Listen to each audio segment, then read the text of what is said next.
Hi, I'm Lindy, and today's message is stop stopping yourself. And I know that life is very different in our 20s than it is in our 30s, 40s, 50s, etc.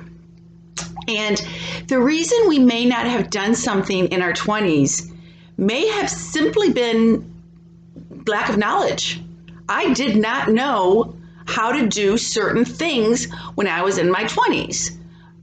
We lived in a home that required us to scrape wallpaper and putty walls or whatever you do to them. And I didn't know how to do that.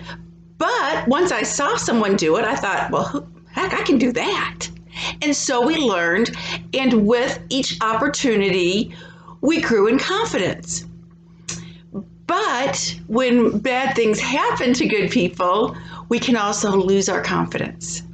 And you may have known how to ask out a person when you were 22 and brazen and bold, and it might be harder to ask somebody out today. But the truth is, the rules haven't changed, and you were just as vulnerable in your 20s as you are today. You may just not remember it as well. Or your confidence back there allowed you to know that she was, of course, going to say, yes, I'd love to go out with you. And we may have lost that. And the different reasons people stop themselves, I think, is because we were fearful, is a big one. You know, we're afraid of rejection. We're afraid of failure. 2, we're just wary. We've been hurt. We've been hurt badly by people we thought loved us and were going to love us forever. And so now we're just, a little bit more insecure. And I think a lot of these things that we see as reasons, if you really drill down, they might be excuses.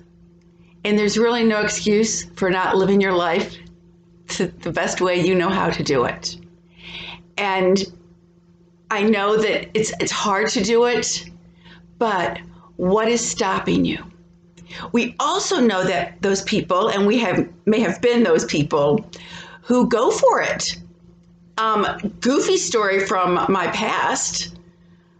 I was a bridesmaid at a wedding, and I met one of the groomsmen, and he made it clear he was interested, and I made it clear that I was engaged and nothing was going to happen. Did not stop that man from pursuing me for the next 48 hours. And I was like, okay, this is flattering, but there's no chance of anything happening here. But he said, you know what? I had to try. And I thought, what great confidence. How great that he can walk away saying, I did my best. And I did go ahead and get married a month later and divorced 25 years after that. But I think what he did was awesome for who he was. And I have to encourage us to go for it. There is no reason that you're sitting home on a Friday night without just a simple coffee date. That's all. Can you meet somebody for coffee after work? There's no reason that you should be running your errands by yourself, because errands are a great way to get to know somebody and have fun with somebody and accomplish some weekend chores. And yes, it does mean putting yourself out there.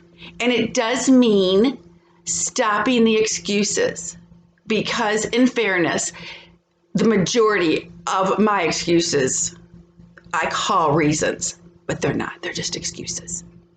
And I know some people do have legitimate reasons for not dating, and I get that. But for the rest of us, let's put ourselves out there, recognize that getting hurt is better than never trying at all.